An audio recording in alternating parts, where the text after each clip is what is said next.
Hello hello. हाँ जी दीदी। हाँ जी दीदी, हाँ जी। हुण आ रही मेरी आवाज? हाँ जी दीदी। ओके, सो मैं फर्स्ट क्वेश्चन पूछांगी कि सिस्टर गीता तो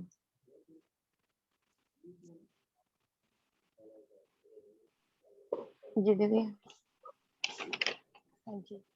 ਬਾਈਬਲ ਦੇ ਸਮੇਂ ਤੋਂ ਲੈ ਕੇ ਅੱਜ ਤੱਕ ਔਰਤਾਂ ਦੇ ਬਾਰੇ ਸਭ ਤੋਂ ਵੱਡੀ ਗਲਤਫਹਿਮੀ ਦਾ ਵਰਣਨ ਕਰੋ। ਦੀਦੀ ਇਹਦੇ ਵਿੱਚ ਆਪਾਂ ਨੂੰ ਇਹਦੇ ਵਿੱਚ ਦੱਸਿਆ ਗਿਆ ਆ ਪਾਸਟਰ ਜੀ ਕਹਿੰਦੇ ਜਿਹੜੇ ਬਾਈਬਲ ਮੇ ਜੋ ਕੁਝ ਲਿਖਿਆ ਗਿਆ ਆ ਉਹ ਸਾਰੀ ਸੇਵਿਕਾਈ ਬਾਰੇ ਆ, ਔਰਤਾਂ ਨੂੰ ਸਭ ਕੁਝ ਕਰ ਸਕਦੀਆਂ ਆ ਅੱਜ ਦੇ ਟਾਈਮ ਵਿੱਚ ਵੀ, ਜੋ ਪਿਛਲੇ ਟਾਈਮ ਵਿੱਚ ਸੀ ਕਿ ਔਰਤਾਂ ਨੂੰ ਕੋਈ ਅਧਿਕਾਰ ਨਹੀਂ ਦਿੱਤਾ ਜਾਂਦਾ ਸੀਗਾ, ਉਹਨਾਂ ਨੂੰ ਬਹੁਤ ਸਾਰੀਆਂ ਪ੍ਰੋਬਲਮਸ ਫੇਸ ਕਰਨੀਆਂ ਪੈਂਦੀਆਂ ਸੀਗੀਆਂ, ਉਹਨਾਂ ਨੂੰ ਹਰ ਇੱਕ ਆਦਮੀ ਦਾ ਇੱਥੇ ਪਰਮੇਸ਼ਰ ਕਹਿੰਦੇ ਬਾਈਬਲ ਦੇ ਨੇ ਪਰਮੇਸ਼ਵਰ ਦੇ ਨਜ਼ਦੀਕ ਰਹਿੰਦੇ ਹੀ ਰਹੇ ਆ ਤੇ ਪਾਵਰਫੁਲ ਜੋ ਪਾਵਰਫੁਲ ਲੋਕ ਆਦਮੀ ਰਹੇ ਹਨ। ਖੁਦਾਵੰਦ ਨੇ ਆਦਮ ਜਿਵੇਂ ਆਦਮ ਤੋਂ ਜੋ ਖੁਦਾਵੰਦ ਨੇ ਔਰਤਾਂ ਨੂੰ ਅਸੀਂ ਕਹਿ ਸਕਦੇ ਸੀ ਜਿਵੇਂ ਕਿ ਔਰਤਾਂ ਕੋ ਜਿਹੜਾ ਨੀਚਾ ਜੋ ਪਿਛਲੇ ਪਾਸਟ ਟਾਈਮ ਵਿੱਚ ਸੀਗੀਆਂ ਔਰਤਾਂ ਨੀਚਾ ਨੀਚਾ ਮਤਲਬ ਨੀਚਾ ਦਿਖਾਇਆ ਜਾਂਦਾ ਸੀ ਉਸ ਟਾਈਮ ਪੁਰਾਣੇ ਨਿਯਮ ਵਿੱਚ, ਬਹੁਤ ਸਾਰੀ ਬੇਇਨਸਾਫੀ ਹੁੰਦੀ ਸੀ ਉਹਨਾਂ ਨਾਲ ਤੇ ਬਹੁਤ ਸਾਰੇ ਜਿਹੜੇ ਐਸੇ ਅਸੂਲ ਸੀਗੇ ਜੋ ਲਾਅ ਸੀਗੇ ਦੇਖਣ ਨੂੰ ਮਿਲਦੇ ਸੀ, ਉਹ ਆਦਮੀਆਂ ਨੂੰ ਨਹੀਂ ਮਿਲਦੇ, ਸਿਰਫ ਔਰਤ ਦੇ ਸੀਗੇ। ਤੇ ਜੰਗ ਦੇ ਤੌਰ ਤੇ ਅਸੀਂ ਕਹਿ ਸਕਦੇ ਜੇ ਔਰਤ ਸੀਗੀ ਉਹ ਲੁੱਟ ਕੇ ਤੌਰ ਪਰ ਲੈ ਜਾਂਦੇ ਸੀ ਉਹਨਾਂ ਲੋਕ, ਔਰਤਾਂ ਨੂੰ ਲੁੱਟ ਕੇ ਲੈ ਜਾਂਦੇ ਸੀ। ਨਹੀਂ ਸਹੀ ਬੋਲ ਰਹੀ ਆ? ਹੈਲੋ, ਰੇਂਜ ਟੁੱਟ ਗਈ। ਕੁਝ ਔਰਤਾਂ ਜੋ ਨਵੀਂ ਰਹੀਆਂ ਨੇ ਇਹਨਾਂ ਵਿੱਚ ਉਹਨਾਂ ਦਾ ਵੀ ਜ਼ਿਕਰ ਕੀਤਾ ਕਿ ਤੁਸੀਂ ਉਹਨਾਂ ਬਾਰੇ ਕੁਝ ਦੱਸ ਸਕਦੇ ਹੋ?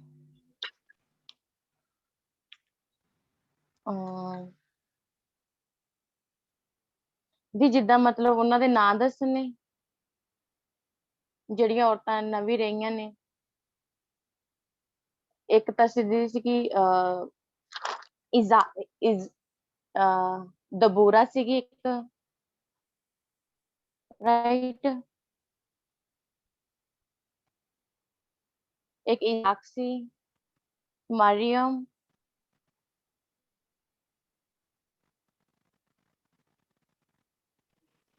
ਓਕੇ ਹੈਲੋ, ਸੋ ਸਿਸਟਰ ਸੁਮਨ ਤੁਸੀਂ ਕੁਝ ਐਡ ਕਰਨਾ ਚਾਹੁੰਦੇ ਹੋ ਇਸ ਦੇ ਵਿੱਚ?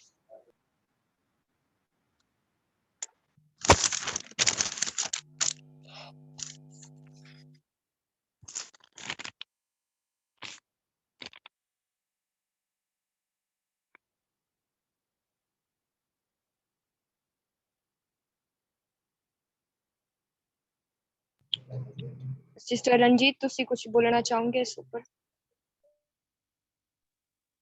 ਮੈਨੂੰ ਕੁਐਸਚਨ ਪਲੀਜ਼ ਰਿਪੀਟ ਕਰਿਓ। ਬਾਈਬਲ ਦੇ ਸਮੇਂ ਤੋਂ ਲੈ ਕੇ ਅੱਜ ਤੱਕ ਔਰਤਾਂ ਬਾਰੇ ਸਭ ਤੋਂ ਵੱਡੀ ਗਲਤਫਹਿਮੀ ਦਾ ਵਰਣਨ ਕਰੋ। जी, पुराने समय तो लेके थे हुन तक सब तो बड़ी गलतफहमी तो यही है कि औरतें जो है उनको नीचा दिखाया जाता है हर मामले में, ठीक है? पुराने समय में जैसे लोग जब लड़ाइयाँ वगैरह होती थी तो औरतों को लूट के तौर पे ले जाते थे कि ये हमारे लूट का सामान है, ठीक है? और बहुत सारे ऐसे रूल्स और रेगुलेशंस ऐसे नियम होते थे जो औरतों के ही खिलाफ होते थे। औरतों को ही वो रूल्स मानने पड़ते थे, आदमियों को बिल्कुल नहीं मानने पड़ते थे। और औरतें ही और जहाँ पे बुत परस्ती जहाँ मंदिर वगैरह होते थे वहाँ पे वेश्या के तौर पे औरतें ही रहती थी। और वो आज के समय में भी ऐसे बहुत सारे मतलब काम हो भी रहे हैं। और इसी तरह से अगर हम अपने धार्मिक तौर पे देखें तो लोग कहते हैं कि कुछ लोग कहते हैं, कुछ पास्टर्स बहुत सारे ऐसे लोग कहते हैं कि औरतें ना तो नबी हो सकती हैं, ना ही वो पास्टर हो सकती है, ना ही वो टीचर हो सकती हैं, ना ही वो प्रचारक हो सकती हैं। ਓਕੇ, ਥੈਂਕ ਯੂ ਸਿਸਟਰ ਜੀ। ਸੋ ਮੈਂ ਬ੍ਰਦਰ ਜਗਜੀਵਨ ਤੋਂ ਪੁੱਛਣਾ ਚਾਹਾਂਗੀ ਬਾਈਬਲ ਵਿੱਚ ਆਦਮੀਆਂ ਦੀਆਂ ਮਹੱਤਵਪੂਰਨ ਭੂਮਿਕਾ ਅਤੇ ਕਾਰਜਾਂ ਦੇ ਬਾਰੇ ਦੱਸੋ। ਆਦਮੀਆਂ ਨੇ ਕੀ ਕੀਤਾ ਸੀਗਾ ਜਾਂ ਉਹਨਾਂ ਨੇ ਔਰਤਾਂ ਨੂੰ ਚੁਣਿਆ ਜਾਂ ਕੀ ਉਹਨਾਂ ਦੇ ਵਾਸਤੇ ਕੀਤਾ, ਉਹ ਤੁਸੀਂ ਦੱਸਣਾ ਵਾ। ਇਹ ਕੀ ਆ ਵੀ ਖੁਦਾ ਨੇ ਪਹਿਲਾਂ ਆਦਮ ਨੂੰ ਬਣਾਇਆ ਸੀਗਾ, ਤੇ ਜਿਵੇਂ ਇਸਰਾਇਲ ਦੇ 12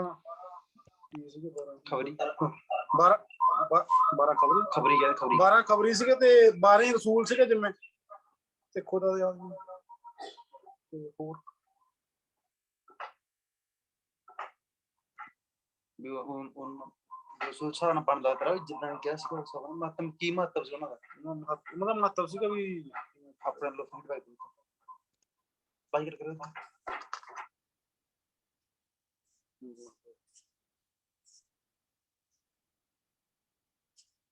12 ਰਸੂਲ ਬਣੇ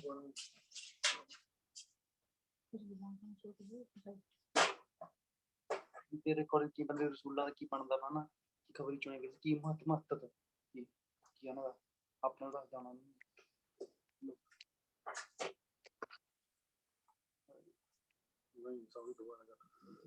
ਓਕੇ ਸਿਸਟਰ ਹਰਪ੍ਰੀਤ, ਤੁਸੀਂ ਕੁਝ ਦੱਸਣਾ ਚਾਹੋਗੇ? ਹਾਂਜੀ ਤੁਸੀਂ। ਹਾਂਜੀ ਹਾਂਜੀ ਦੀਦੀ, ਇਹਦੇ ਵਿੱਚ ਲਿਖਿਆ ਹੈ ਕਿ ਜ਼ਿਆਦਾਤਰ ਬਾਈਬਲ ਵਿੱਚ ਆਦਮੀਆਂ ਦਾ ਜ਼ਿਆਦਾ ਕਿਰਦਾਰ ਹੈ, ਤੇ ਬਾਈਬਲ ਵਿੱਚ ਬਹੁਤ ਸਾਰਾ ਖੁਦਾਵੰਦ ਜੋ ਅਜੀਮ ਤੇ ਪਾਵਰਫੁਲ ਲੋਕ ਆ ਉਹ ਆਦਮੀ ਹੀ ਰਹੇ ਆ। ਜਿਹੜਾ ਆਦਮ ਸੀ ਉਹਨੂੰ ਸਭ ਤੋਂ ਪਹਿਲਾਂ ਪੈਦਾ ਕੀਤਾ ਸੀ। ਇਜ਼ਰਾਈਲ ਦੇ ਜਿਹੜੇ 12 ਕਬੀਲੇ ਸੀ ਉਹ ਵੀ ਆਦਮੀ ਸੀ, ਤੇ ਜਿਹੜੇ 12 ਰਸੂਲ ਵੀ ਸੀ ਉਹ ਵੀ ਆਦਮੀ ਹੀ ਸੀਗੇ।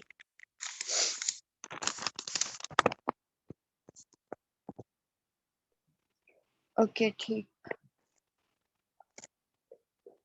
ਪੁਰਾਣੇ ਨੇਮ ਵਿੱਚ ਔਰਤਾਂ ਦੀਆਂ ਕੁਝ ਮਹੱਤਵਪੂਰਨ ਭੂਮਿਕਾ ਜਾਂ ਕਾਰਜਾਂ ਦੇ ਬਾਰੇ ਦੱਸੋ। ਪੁਰਾਣੇ ਨਿਯਮ 'ਚ ਔਰਤਾਂ ਨੇ ਕਿਹੜਾ ਕਿਰਦਾਰ ਨਿਭਾਇਆ ਸੀ, ਜੋ ਜਾਂ ਨਵੀਂ ਚੁਣੀਆਂ ਗਈਆਂ ਸੀ ਜਾਂ ਜੋ ਇੱਕ ਲੀਡਰ ਦੇ ਤੌਰ ਤੇ ਕੰਮ ਕਰਦੀਆਂ ਸੀ?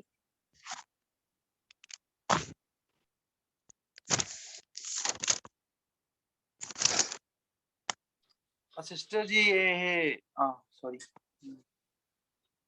ਮੈਂ ਬੋਲਾਂ ਸਿਸਟਰ ਜੀ? ਹਾਂਜੀ ਹਾਂਜੀ ਬੋਲ ਸਕਦੇ ਹੋ। ਹਾਂਜੀ, ਉਹ ਜਿੱਦਾਂ ਕਿ ਤੁਸੀਂ ਪੁੱਛਿਆ ਪਹਿਲਾਂ ਪੁੱਛਿਆ ਸੀ ਨਾ ਵੀ ਕੁਝ ਨਵੀਆਂ ਬਾਰੇ ਦੱਸਿਆ ਗਿਆ ਸੀਗਾ, ਹੈ ਨਾ ਜੀ। ਜਿੱਦਾਂ ਕਿ ਪਾਸਟਰ ਨੇ ਦੱਸਿਆ ਸੀਗਾ ਕਿ ਦਬੂਰਾ ਜਿੱਦਾਂ ਕਿ ਇਜ਼ਰਾਈਲ ਦੀ ਕਮਾਂਡਰ ਰਹੀ ਹੈ ਨਾ, ਕਿ ਉਸਦੇ ਅੰਡਰ ਵਿੱਚ ਸੀਗਾ ਸਾਰਾ ਕੁਝ। ਤੇ ਹੋਰ ਇੱਕ ਚੀਜ਼ ਸੀ ਜਾਇਲ ਸੀਗਾ ਨਾਮ ਔਰਤ, ਹੈ ਨਾ, ਉਹ ਨਵੀਂ ਰਹੀ ਆ ਉਹ। ਤੇ ਇੱਕ ਮਰੀਅਮ ਸੀਗੀ, ਹੈ ਨੀ, ਤੇ ਰੂਥ ਅਵਤਾਰ ਚਲੋ ਤੂੰ ਗਾਂਹ ਚਲਾ ਗਿਆ, ਬਟ ਉਹਦੇ ਐਕਸਪਲੇਨ ਹਿਸਾਬ ਦੇ ਨਾਲ ਏਦਾਂ ਹੀ ਦੱਸਿਆ ਗਿਆ ਸੀਗਾ ਉਹਨਾਂ ਬਾਰੇ ਕਿ ਉਹ ਨਵੀਂ ਰਹੇ ਆ ਨਾ, ਕਿ ਉਹਨਾਂ ਦੇ ਅੰਡਰ ਦੇ ਵਿੱਚ ਰਿਹਾ ਆ, ਇਜ਼ਰਾਈਲ ਵੀ ਉਹਨਾਂ ਦੇ ਅੰਡਰ ਦੇ ਵਿੱਚ ਰਿਹਾ ਆ।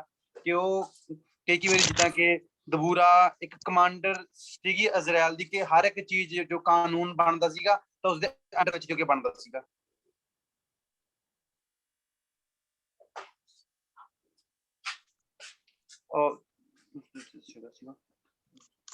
ਕੋਈ ਦੱਸ ਸਕਦਾ ਕਿ ਜਿਹੜੀ ਜਾਇਲ ਨਬੀ ਸੀਗੀ ਉਹਨੂੰ ਕਿਹਨੇ ਚੁਣਿਆ ਸੀਗਾ? ਹਾਂਜੀ ਰਣਜੀਤ ਸਿਸਟਰ ਜੀ। ਬਰਾਕ ਨੇ ਉਹਨੂੰ ਚੂਜ਼ ਕੀਤਾ ਸੀਗਾ। ਬਰਾਕ ਨੇ। ਓਕੇ ਓਕੇ ਦੀਦੀ, ਥੈਂਕ ਯੂ। ਸੋ ਸਾਡੀ ਦੁਨੀਆ ਵਿੱਚ ਰੂਥ ਦੁਆਰਾ ਕੀਤੀ ਇੱਕ ਵੱਡੀ ਤਬਦੀਲੀ ਬਾਰੇ ਦੱਸੋ। ਹਾਂਜੀ ਸਿਸਟਰ ਜੀ, ਕਿ ਜਿੱਦਾਂ ਕਿ ਰੂਥ ਨੇ ਆਪਣੇ ਆਪ ਨੂੰ ਪੇਸ਼ ਕੀਤਾ ਸੀਗਾ, ਕਿ ਜਿੱਦਾਂ ਕਿ ਹੈ ਨਾ ਕਿ ਜਾ ਕੇ ਕਿ ਇੱਕ ਪਾਕ ਵੇਹ ਦੇ ਨਾਲ ਜਾ ਕੇ ਉਸਨੇ ਉਸਦੇ ਅੱਗੇ ਉਸਨੂੰ ਪੇਸ਼ ਕੀਤਾ ਕਿ ਉਹ ਵਿਆਹ ਦੇ ਲਈ, ਜਿੱਦਾਂ ਕਿ ਨਹੀਂ ਕਿ ਉਸ ਹਿਸਾਬ ਦੇ ਨਾਲ ਆਪਾਂ ਅੱਜ ਦੀ ਜੋ ਸਿਸਟਰ ਨੇ ਆਪਣੀਆਂ ਜਾਂ ਕੋਈ ਵੀ ਨੇ, ਉਹ ਜਿੱਦਾਂ ਕਿ ਆਪਾਂ ਆਪਣਾ ਰੂਲ ਨਾ ਕਿ ਵੀ ਮੁੰਡਾ ਹੀ ਸਭ ਨੂੰ ਅੱਗੇ ਆਉਂਦਾ, ਮੁੰਡੇ ਸਭ ਨੂੰ ਅੱਗੇ ਆਉਂਦਾ, ਹੈ ਨਾ, ਠੀਕ ਹੈ ਜੀ। ਕਿ ਔਰਤਾਂ ਨੂੰ ਵੀ ਓਨਾ ਹੀ ਹੱਕ ਆ ਕਿ ਜੇ ਪਾਕ ਤਰੀਕੇ ਦੇ ਨਾਲ, ਠੀਕ ਆ, ਕਿ ਉਹ ਪ੍ਰਪੋਜ਼ ਕਰ ਸਕਦੀਆਂ ਆ, ਕਿ ਅੱਗੇ ਆਪਣੇ ਨੂੰ ਰੱਖ ਸਕਦੇ ਖੁਦਾ ਅਕੋਰਡਿੰਗ ਟੂ ਖੁਦਾ ਦੇ ਵੇ ਦੇ ਨਾਲ। I think so. ਕੋਈ ਦੱਸ ਸਕਦਾ ਕਿ ਰੂਥ ਦੀ ਇਹ ਕਿੰਨਵਾਂ, ਮਤਲਬ ਉਹਦਾ ਕਿੰਨਵਾਂ ਵਿਆਹ ਸੀਗਾ? ਕੋਈ ਦੱਸ ਸਕਦਾ ਵਾ? ਦੂਜਾ ਸਿਸਟਰ ਜੀ। ਪਹਿਲਾ ਜਿਹੜਾ ਹਸਬੈਂਡ ਸੀਗਾ ਉਹ ਡੈਥ ਹੋ ਗਈ ਸੀ ਉਸਦੀ। Thank you. ਦੀਦੀ ਇਹਦੇ ਵਿੱਚ ਇਹ ਵੀ ਦੱਸੇ ਸਕਦੇ ਆ ਕਿ ਰੂਥ ਇੱਕ ਅਮੇਜ਼ਿੰਗ ਸੀ ਜਿਸਨੇ ਆਪਣੇ ਖੁਦਾ ਨੂੰ ਛੱਡ ਕੇ ਇਜ਼ਰਾਈਲ ਦੇ ਖੁਦਾ ਨੂੰ ਫੋਲੋ ਵੀ ਕੀਤਾ ਸੀਗਾ। जी ਹਾਂਜੀ ਇਹ ਮੋਸਟ ਸੀਗਾ ਕਿਉਂਕਿ ਉਹ ਆਪਣੀ ਸੱਸ ਦੇ ਮਗਰ ਤੁਰੀ ਸੀਗੀ हम्म, ਤੇ ਉਹਨੂੰ ਚੁਣ ਲਿਆ ਸੀਗਾ ਕਿ ਜੋ ਤੇਰਾ ਖੁਦਾ ਉਹ ਮੇਰਾ ਖੁਦਾ मेरा ਹੋਵੇਗਾ खुदा। ਜਿੱਥੇ ਵਾਪਸ ਤੂੰ ਉਹਦੇ ਨਾਲ ਵਾਪਸ ਆਈ ਸੀ। ਹਾਂਜੀ ਸੋ ਸਿਸਟਰ ਹਰਪ੍ਰੀਤ ਦੂਸਰੇ ਸਮਾਲ ਹਾਂਜੀ sister।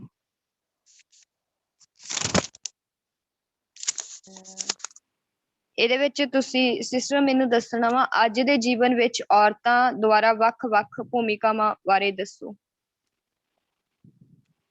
ਅੱਜ ਦੇ ਸਮੇਂ ਵਿੱਚ ਔਰਤਾਂ ਕੀ ਕਰ ਰਹੀਆਂ ਜਾਂ ਉਹ ਕੀ ਉਹਨਾਂ ਦੀ ਉਹ ਆਪਣਾ ਰੋਲ ਅਦਾ ਕਰ ਰਹੀਆਂ ਉਹਨਾਂ ਦੇ ਬਾਰੇ ਵਿੱਚ ਦੱਸਣਾ। ਓਕੇ ਸਿਸਟਰ ਸਿਸਟਰ ਜੀ ਜਦ ਇਹਨਾਂ ਦੇ ਨਾਮ ਵੀ ਦੱਸਣੇ ਜਿੱਦਾਂ ਜਿਹੜੀਆਂ ਔਰਤਾਂ ਦਾ ਵਿੱਚ ਇਹਨਾਂ ਦੇ ਦੱਸਿਆ ਹੋਇਆ ਗਾ।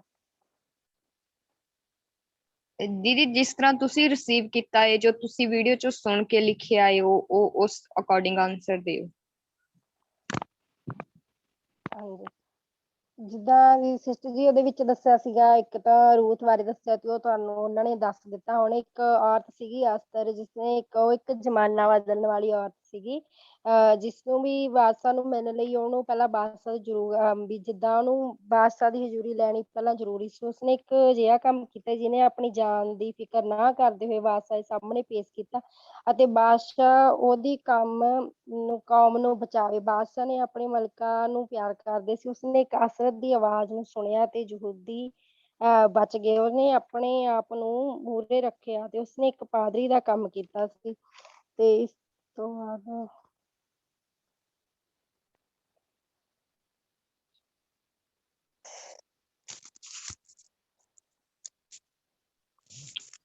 ਓਕੇ ਸਿਸਟਰ ਬਟ ਤੁਸੀਂ ਇਹ ਮੈਨੂੰ ਪੰਜਵੇਂ ਕੁਐਸਚਨ ਦਾ ਆਨਸਰ ਦਿੱਤਾ ਕਿ ਜਿਹਦੇ ਵਿੱਚ ਅਸਤਰ ਦੇ ਦੁਆਰਾ ਕੀਤੀ ਗਈ ਇੱਕ ਅਨੋਖੀ ਗੱਲ ਬਾਰੇ ਪੁੱਛਿਆ ਗਿਆ ਸੀ। ਮੈਂ 6ਵੇਂ ਕੁਐਸਚਨ ਦਾ ਆਨਸਰ ਪੁੱਛ ਰਹੀ ਹਾਂ। ਅਗਰ ਸਿਸਟਰ ਰਾਣੀ ਤੁਸੀਂ ਕੁਝ ਦੱਸ ਸਕਦੇ ਹੋ ਕਿ ਅੱਜ ਦੇ ਜੀਵਨ ਦੇ ਵਿੱਚ ਔਰਤਾਂ ਕਿਹੜੀ ਭੂਮਿਕਾ ਨਿਭਾ ਰਹੀਆਂ ਨੇ।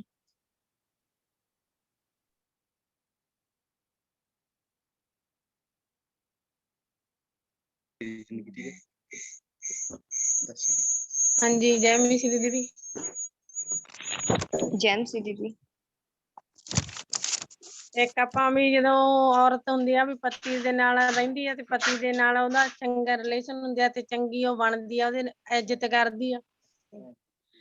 ਇੱਕ ਭੈਣ ਦੀ ਹੁੰਦੀ ਆ ਵੀ ਉਸੇ ਤਰ੍ਹਾਂ ਵੀ ਉਹ ਕਰ ਸਕਦੇ ਆ ਜੀ ਵੀ ਜੈਸੇ ਬੱਚਾ ਹੁੰਦਾ ਏ ਮਾਂ ਦੇ ਨਾਲ ਵੀ ਬੇਟੀ ਤੇ ਗਾਂ ਉਹਨਾਂ ਦੇ ਜੋ ਵੀ ਰਿਸ਼ਤੇ ਚੰਗਾਈ ਜੋ ਵੀ ਆ ਵੀ ਆਪਾਂ ਉਹਨਾਂ ਦੇ ਨਾਲ ਚੰਗੇ ਪਿਆਰ ਨਾਲ ਉਹਦੇ ਨਾਲ ਰਹਾਂਗੇ ਤੇ ਖੁਦਾ ਆਪੇ ਆਪਣੀ ਮਦਦ ਕਰਦਾ ਹੈ। ਸਿਸਟਰ ਗੀਤਾ ਤੁਸੀਂ ਕੁਝ ਹੋਰ ਬੋਲਣਾ ਚਾਹੋਗੇ ਇਸ ਵਿਸ਼ੇ 'ਚ। ਹਾਂਜੀ ਦੀਦੀ ਇਹਦੇ ਵਿੱਚ ਇਹ ਵੀ ਕਿ ਜਿੱਦਾਂ ਕਿ ਜਿਹੜੀ ਔਰਤਾਂ ਆ ਉਹ ਉਸਤਾਦ ਵੀ ਰਹਿ ਚੁੱਕੀਆਂ ਮਤਲਬ ਉਹ ਟੀਚਿੰਗ ਵੀ ਦੇ ਸਕਦੀਆਂ ਸਕੂਲ 'ਚ ਆਪਣਾ ਟੀਚਰ ਪੜ੍ਹਾਉਂਦੇ ਨੇ ਐਵੇਂ ਟੀਚਰ ਵੀ ਬਣ ਸਕਦੀਆਂ ਐਜੂਕੇਸ਼ਨ ਵੀ ਦੇ ਸਕਦੀਆਂ। ਠੀਕ ਹੈ ਉਹਨਾਂ ਦਾ ਬਹੁਤ ਵੱਡਾ ਰੋਲ ਆ ਕਿ ਚਰਚ ਵਿੱਚ ਇੱਕ ਟੀਚਰ ਇੱਕ ਪ੍ਰਚਾਰ ਕਰਨ ਦਾ।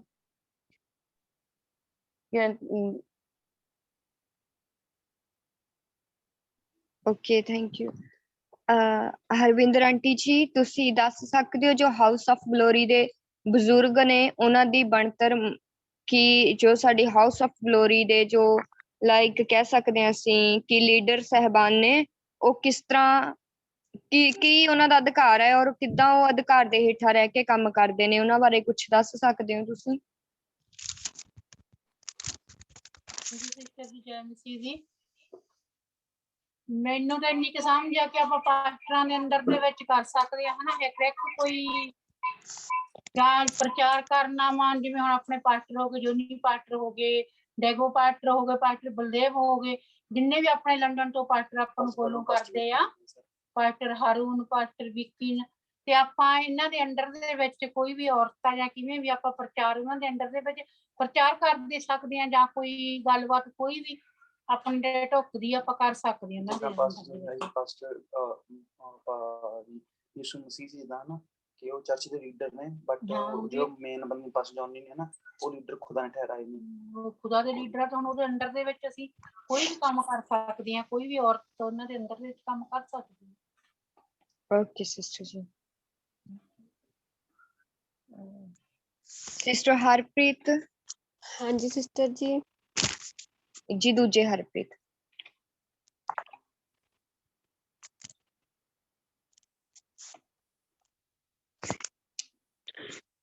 ਹੈਲੋ। ਹਾਂਜੀ ਸਿਸਟਰ ਜੀ। ਹਾਂਜੀ ਦੀਦੀ, ਤੁਸੀਂ ਮੈਨੂੰ ਆਨਸਰ ਦਿਓ ਕਿ 2 ਤਮੋਥੀਅਸ ਦੀ ਕਿਤਾਬ ਦੇ ਵਿੱਚ ਤੀਸਰਾ ਬਾਪ ਉਹਦੀ 16 ਤੇ 17 ਵਰਸ ਦੇ ਵਿੱਚ ਜੋ ਦੱਸਿਆ ਗਿਆ ਹੈ ਕਿ ਸੰਤ ਪੌਲਸ ਨੇ ਤਮੋਥੀਅਸ ਨੂੰ ਕੀ ਕਿਹਾ, ਉਹਦੇ ਬਾਰੇ ਵਿੱਚ ਤੁਸੀਂ ਕੁਝ ਦੱਸ ਸਕਦੇ ਹੋ? ਹਾਂਜੀ।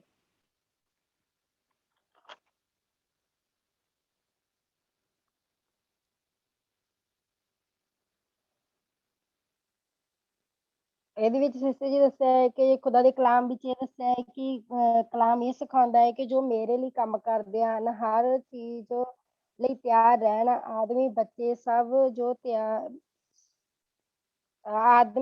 ਜੋ ਸਭ ਮੇਰੇ ਲਈ ਕੰਮ ਕਰਦੇ ਹਨ ਅਤੇ ਮੇਰੇ ਬੇਟੇ ਬੇਟੀਆਂ ਖਿਦਮਤ ਕਰਨਗੇ। ਔਰਤਾਂ ਨੂੰ ਜਾਗਣ ਦੀ ਜ਼ਰੂਰਤ ਹੈ ਜੋ ਸਿਖਾਈ ਗਈ ਹਨ। ਜਦ ਔਰਤਾਂ ਉੱਠਣਗੀਆਂ ਤਦ ਬਹੁਤ ਸਾਰੀਆਂ ਬਲੈਸਿੰਗ ਮਿਲਣਗੀਆਂ। ਇਸ ਦੇ ਲਈ ਵੀ ਖੁਦਾ ਦੀ ਕਲਾਮ ਦੇ ਲਈ ਹਰ ਇੱਕ ਔਰਤ ਨੂੰ ਉੱਠਣਾ ਬਹੁਤ ਜ਼ਿਆਦਾ ਜ਼ਰੂਰੀ ਹੈ। Okay, thank you. Sister Ranjit, ਤੁਸੀਂ ਕੁਝ ਇਹਦੇ ਬਾਰੇ ਵਿੱਚ ਦੱਸਣਾ ਚਾਹੋਗੇ?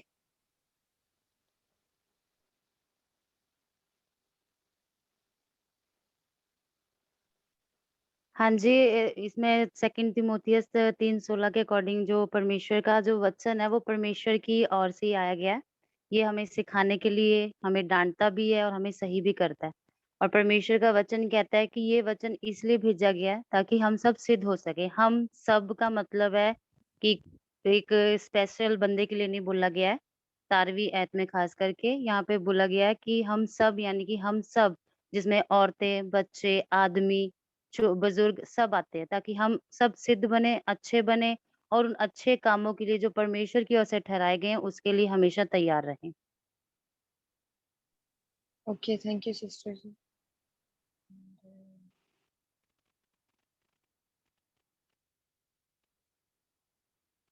ਬ੍ਰਦਰ ਜਗਜੀਵਨ, ਤੁਸੀਂ ਦੱਸ ਸਕਦੇ ਹੋ ਉਹਨਾਂ 2 ਔਰਤਾਂ ਬਾਰੇ ਦੱਸੋ ਜੋ ਪੌਲਸ ਨੇ ਉਹਨਾਂ ਨੂੰ ਵਧਾਈ ਭੇਜੀ। 2 ਔਰਤਾਂ ਬਾਰੇ ਦੱਸਣਾ ਜਿਨ੍ਹਾਂ ਨੂੰ ਸੰਤ ਪੌਲਸ ਨੇ ਖੱਤ ਭੇਜਿਆ ਸੀ ਔਰ ਉਹਨਾਂ ਨੂੰ ਪਹਿਲਾਂ ਸਲਾਮ ਕੀਤੀ ਸੀ।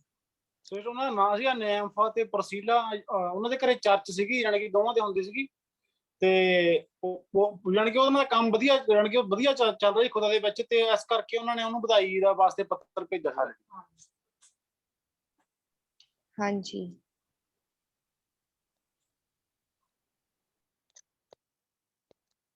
ਹਾਂਜੀ ਬ੍ਰਦਰ ਰਾਜਵੀਰ, ਬਾਈਬਲ ਵਿਚਲੀਆਂ ਆਇਤਾਂ ਦਾ ਜ਼ਿਕਰ ਕਰੋ ਤਾਂ ਜੋ ਇਸ ਗੱਲ ਦਾ ਸਮਰਥਨ ਕੀਤਾ ਜਾ ਸਕੇ ਕਿ ਔਰਤਾਂ ਨਬੀ, ਪਾਸਟਰ, ਅਧਿਆਪਕ, ਪ੍ਰਚਾਰਕ ਅਤੇ ਬਜ਼ੁਰਗ ਹੋ ਸਕਦੀਆਂ।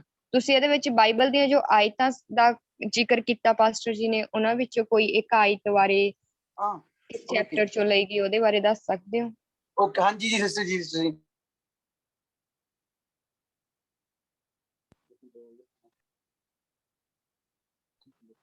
ਸੌਰੀ ਸਿਸਟਰ ਜੀ, ਹਾਂ ਆ ਗਿਆ। ਤੇ ਹਾਂਜੀ, ਇਹਦੇ ਵਿੱਚੋਂ ਯੋਹੰਨਾ ਦੀ ਇੰਜੀਲ ਦੇ ਵਿੱਚੋਂ 4 ਦੇ ਵਿੱਚੋਂ ਤੇ 20 ਦੇ ਵਿੱਚੋਂ, ਠੀਕ ਹੈ ਜੀ। ਵਰਸ ਯੋਹੰਨਾ 20 ਦੇ ਵਿੱਚੋਂ ਹੀ ਤੇ ਯੋਹੰਨਾ 4 ਦੇ ਵਿੱਚੋਂ ਲੈ ਗਿਆ ਸੀਗਾ। ਮੈਰੀ ਮਕਦੀਨੀ ਨੂੰ ਲੈ ਕੇ ਖੁਸ਼ਖਬਰੀ ਦੇ ਲਈ ਪ੍ਰਚਾਰ, ਜਦੋਂ ਕਿ ਖੁਦਾਵੰਦ ਉੱਠੇ ਸੀਗੇ ਤਾਂ ਉਸਨੂੰ ਕਿਹਾ ਗਿਆ ਸੀ ਵੀ ਤੂੰ ਜਾ ਕੇ ਦੱਸ ਵੀ ਮੈਂ ਉੱਠ ਖੜਿਆ ਮੈਂ ਨਾ ਜੀ। ਤੇ ਫਿਰ ਦੱਸਿਆ ਗਿਆ ਸੀਗਾ ਕਿ ਯੋਹੰਨਾ ਉਹ ਆਪਣੀ ਕੀ ਸੀ ਔਰਤ ਦਾ ਨਾਮ, ਜਿਹੜੀ ਖੂਹ ਤੇ ਮਿਲੀ ਸੀਗੀ, ਜਿਹੜੀ ਸੀਗੀ ਆਪਣੀ ਕੀ ਉਹਨਾਂ ਨੂੰ ਆਲਾ ਕੀ ਸੀਗੀ ਔਰਤ, ਉਹ ਸਾਮਰੀ ਲੇਡੀ ਸੀਗੀ। ਤਾਂ ਜਿਸ ਦੇ ਵੀ 5 ਘਰ ਵਾਲੇ ਸੀਗੇ ਤਾਂ ਪਹਿਲਾਂ ਸੀਗੇ, ਤਾਂ ਖੁਦਾਵੰਦ ਨੇ ਕਿਹਾ ਸੀ ਨਾ, ਤਾਂ ਉਸਨੂੰ ਵੀ ਕਿਹਾ ਸੀਗਾ, ਤਾਂ ਉਸਨੇ ਆਪਣੀ ਟੈਸਟਮਨੀ ਵਿੱਚ ਦੇਖ ਕੇ ਤਾਂ ਜਾ ਕੇ ਲੋਕਾਂ ਵਿੱਚ ਪ੍ਰਚਾਰ ਕੀਤਾ ਸੀਗਾ। ਮਤਲਬ ਕਿ ਇਹ ਦੋਨੇ ਔਰਤਾਂ ਪਹਿਲੀ ਖੁਸ਼ਖਬਰੀ ਦਾ ਜਿਵੇਂ ਮੰਨ ਲਓ ਨਾ, ਪਹਿਲੀ ਖੁਸ਼ਖਬਰੀ ਦਾ ਹੱਕ ਹੋ ਗਈਆਂ ਸੀਗੀਆਂ, ਭਾਗੀ ਹੋਈਆਂ ਸੀਗੀਆਂ ਪਹਿਲੀ ਖੁਸ਼ਖਬਰੀ ਦੇ ਵਿੱਚ ਭਾਗੀ ਗਈਆਂ ਸੀ ਖੁਸ਼ਖਬਰੀ ਪ੍ਰਚਾਰ ਕਰਨ ਚ। ਸਹੀ ਕਿਹਾ ਸਿਸਟਰ ਜੀ? ਹਾਂਜੀ, ਪਰ ਸਾਮਰੀ ਔਰਤ ਦਾ 12ਵੇਂ ਕੁਐਸਚਨ ਵਿੱਚ ਜ਼ਿਕਰ ਕੀਤਾ ਗਿਆ ਸੀਗਾ। ਸੋ ਇਸ ਨਹੀਂ ਸਿਸਟਰ ਜੀ, ਇਹ ਖੁਸ਼ਖਬਰੀ ਦੇ ਵਿੱਚ ਚਲੋ ਇਟਸ ਓਕੇ, ਤਾਂ ਲਿਖਿਆ ਸੀਗਾ ਮੇਰਾ। ਕਿਉਂਕਿ ਇਸ ਕੁਐਸਚਨ ਦੇ ਵਿੱਚ ਰੋਮੀਆਂ ਕੁਰੰਥੀਆ ਦੇ ਵਿੱਚੋਂ ਵਰਸਿਸ ਲਏ ਗਏ ਸੀਗੇ। ਹਾਂਜੀ, ਰੋਮੀਆਂ 16 ਦੇ ਵਿੱਚੋਂ ਲਏ ਸੀਗੇ, ਰੋਮੀਆਂ 16 ਜੀ। ਪ੍ਰਸੀਲਾ ਸੀਗੀ ਜੋ ਉਹਦੇ ਬਾਰੇ ਵਿੱਚ ਇਹਦੇ ਵਿੱਚ ਬਿਆਨ ਕੀਤਾ ਗਿਆ ਸੀ। ਦੀਦੀ ਮੈਂ ਦੱਸਾਂ ਥੋੜਾ ਜਿਹਾ? ਹਾਂਜੀ ਦੀਦੀ ਤੁਸੀਂ ਹਾਂਜੀ ਦੀਦੀ, ਫਸਟ ਵਿੱਚ ਦੱਸਿਆ ਗਿਆ ਸੀ ਜਿਹੜੀ ਲੇਡੀ ਸੀਰੀਆ ਸੀਗੀ, ਯੂਹੰਨਾ ਦੀ 2 ਦੀ 1 ਦੇ 1 ਵਿੱਚ ਅਸੀਂ ਦੇਖ ਸਕਦੇ ਹਾਂ ਕਿ ਉਹ ਇੱਕ ਚਰਚ ਦੀ ਐਲਡਰ ਸੀ। ਖੁਦਾ ਨੇ ਉਹਨੂੰ ਚੁਣਿਆ ਸੀਗਾ, ਭਾਵੇਂ ਉਹਦੇ 2 ਬੱਚੇ ਉਹਨੇ ਬੱਚਿਆਂ ਨੂੰ ਵੀ ਸਲਾਮ ਭੇਜਿਆ ਸੀ ਕਿ ਮੈਂ ਬਹੁਤ ਪਿਆਰ ਕਰਦਾ। ਉਹਨਾਂ ਦੇ 2 ਰੂਹਾਨੀ ਬੱਚੇ ਵੀ ਸੀਗੇ। ਉਹ ਉਹਨਾਂ ਨੇ ਐਲਡਰ ਦੀ ਤਰ੍ਹਾਂ ਲਿਖਿਆ ਸੀ, ਬਲਕਿ ਇੱਕ ਮਾਂ ਦੀ ਤਰ੍ਹਾਂ ਨਹੀਂ ਲਿਖਿਆ ਸੀਗਾ ਕਿ ਲੇਡੀ ਪਾਸਟਰ ਵੀ ਹੋ ਸਕਦੀ ਹੈ, ਔਰਤ ਐਲਡਰ ਵੀ ਹੋ ਸਕਦੀ ਆ। ਤੇ ਅੱਗੇ ਲਿਖਿਆ ਹੈ ਕਿ ਜਿਹੜੀ ਔਰਤ ਆ ਉਹ ਟੀਚਰ ਵੀ ਹੋ ਸਕਦੀ ਹੈ। ਇਹਦੇ ਵਿੱਚ ਐਗਜ਼ਾਮਪਲ ਇਹਦੇ ਵਿੱਚ ਲਿਖਿਆ ਐਕਸ ਬੁੱਕ ਦੀ 18 ਦੀ 36 ਵਿੱਚ ਲਿਖਿਆ ਗਿਆ ਸੀ ਅਪੋਲਸ ਜੋ ਉੱਥੇ ਦਾ ਮੰਦਰ ਸੀ, ਅਪੋਲਸ ਜਿਹੜਾ ਪਾਵਰਫੁਲ ਆਦਮੀ ਸੀ, ਉਹ ਬਿਲਕੁਲ ਫਿਕਰ ਨਹੀਂ ਕਰਦਾ ਸੀ। ਪ੍ਰਸਿਲਾ ਨੂੰ ਮੈਂਸ਼ਨ ਕੀਤਾ ਗਿਆ ਹੈ ਇਹਦੇ ਵਿੱਚ ਕਿ ਜਦੋਂ ਉਹਨਾਂ ਨੇ ਸੁਣਿਆ, ਉਹਨਾਂ ਨੂੰ ਪੌਲਸ ਆਪਣੇ ਘਰ ਇਨਵਾਈਟ ਕੀਤਾ, ਉਹਨਾਂ ਨੂੰ ਖੁਦਾਵੰਦ ਤਰੀਕੇ ਨਾਲ ਸਮਝਾਇਆ। ਪ੍ਰਸਿਲਾ ਨੇ ਉਹਨਾਂ ਨੂੰ ਸਿਖਾਉਣ ਸ਼ੁਰੂ ਕੀਤਾ। ਤੇ ਇਹਦੇ ਵਿੱਚ ਅੱਗੇ ਹੈਗੀ ਕਿ ਨਵੀਆਂ ਦੇ ਬਾਰੇ ਦੱਸਿਆ ਗਿਆ ਹੈ, ਉਹ ਹੈਗੀ ਐਕਸ ਦੀ ਬੁੱਕ 21 ਦੀ 9 ਵਿੱਚ ਕਿ ਉਹ ਇੱਕ ਆਦਮੀ ਸੀ ਜਿਹਦਾ ਨਾਂ ਫਿਲਿਪ ਸੀ। ਉਹਦੀਆਂ 4 ਲੜਕੀਆਂ ਸਨ ਜਿਨ੍ਹਾਂ ਦਾ ਵਿਆਹ ਨਹੀਂ ਹੋਇਆ ਸੀ। ਉਹ ਪ੍ਰੋਫਿਟ ਸਨ ਜਿਨ੍ਹਾਂ ਦੀਆਂ ਜਿਹੜੀਆਂ 4 ਬੱਚੀਆਂ ਸਨ ਉਹ ਨਵੀ ਸਨ। ਫਿਰ ਲੂਕਾ ਦੀ ਕਿਤਾਬ ਦੇ ਗੋਸਪਲ ਵਿੱਚ ਲੂਕਾ ਦੀ 2 ਦੀ 36 ਵਿੱਚ ਲਿਖਿਆ ਗਿਆ ਆ ਕਿ ਇਹ ਇੱਕ ਹੋਰ ਔਰਤ ਸੀ ਜਿਸ ਦਾ ਨਾਂ ਅੰਨਾ ਸੀ। ਇਹ ਪੈਨੂਅਲ ਦੀ ਬੇਟੀ ਸੀ, ਉਹ ਇੱਕ ਨਵੀ ਸੀ। ਅੰਨਾ ਨਾਮ ਦੀ ਔਰਤ ਇੱਕ ਨਵੀ ਦੀ ਤਰ੍ਹਾਂ ਸੀ। ਤੇ ਇੱਕ ਹੋਰ ਹੈਗਾ ਸਿਸਟਰ ਜੀ, ਅਪੋਸਟਲ ਰਸੂਲ ਵਾਲੇ ਰੋਮੀਆਂ ਦੀ 16 ਦੇ 7 ਵਿੱਚ ਦੱਸਿਆ ਗਿਆ ਆ ਕਿ ਉਹ ਔਰਤ ਅਪੋਸਟਲ ਜਨਾਨੀਆਂ ਨੂੰ ਆਪਣਾ ਨਾਮ ਚੇਂਜ, ਉਹਨਾਂ ਦਾ ਨਾਮ ਜੂਨੀਆ ਤੋਂ ਜੁਨਾਇਸ਼ ਰੱਖਿਆ ਗਿਆ ਸੀਗਾ। ਉਸ ਟਾਈਮ ਨੂੰ ਦੇਖੀਏ ਜਦੋਂ ਉਹ ਜਿੰਦਾ ਸੀ। ਜੋ ਰੋਮੀਆਂ ਉਸ ਸਮੇਂ ਆਦਮੀ ਦਾ ਜ਼ਿਕਰ ਨਹੀਂ, ਉਹਨਾਂ ਦੇ ਆਦਮੀਆਂ ਦਾ ਕਿਰਦਾਰ ਚੇਂਜ ਕੀਤਾ ਨਿਊ ਟੈਸਟਮਨੀ ਵਿੱਚ ਹੀ। ਥੈਂਕ ਯੂ ਸਿਸਟਰ ਜੀ।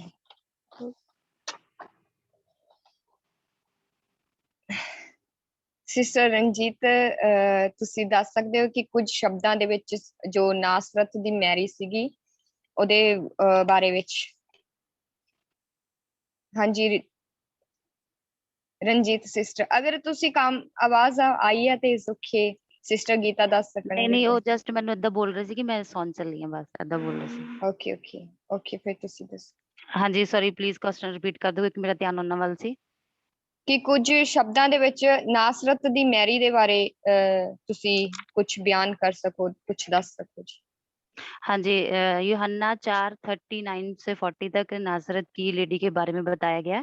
उसमें ये बताया गया कि वो पानी भरने गई थी कुएं पे, जहाँ पे यीशु मसीह उसके पास आए और यीशु मसीह ने उसको बोला कि मुझे पानी पिला क्योंकि मैं प्यासा हूँ। तो उसने यीशु मसीह को बोला कि मैं तो एक सामरी हूँ और तू तो यहूदी है, तो तू हमारे हाथ से पानी नहीं पी सकता। तो परमेश्वर ने उससे कहा भी ऐसा कुछ नहीं है, ठीक है। और परमेश्वर ने उसके बारे में बताना शुरू कर दिया कि तेरे 5 पति हैं और तू 5 के साथ भी नहीं रहती है। तो इससे वो मतलब कि डर गई और कहती कि जो बातें तूने मुझे बताई है तो मुझे आज तक कभी किसी ने बताई। तेरे पास ऐसा क्या है? तो परमेश्वर ने उसे बोला कि मेरे पास जीवन का जल है। तो उसने बोला कि वो जीवन का जल परमेश्वर मैं भी पीना चाहती हूँ, तू मुझे भी दे। तो उसने बोला कि जाके पहले अपने सारे लोगों को लेके आ। तो वो सबके पास गई और उसने वहां पे जाके परमेश्वर के इस बात की गवाही दी, सबको प्रचार किया यीशु मसीह के बारे में कि देखो देखो एक इंसान है जो कुएं पे बैठा है, उसने मेरे बारे में सब कुछ मुझे बता दिया है और वो हम सबको जीवन का जल देगा।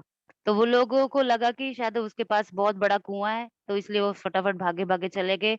लेकिन जब वो जहाँ पहुंचे उन्होंने सबको यीशु मसीह को देखा और सब यीशु मसीह का वचन सुन के सबने सामरी स्त्री के द्वारा ही यीशु मसीह पर सबने विश्वास किया।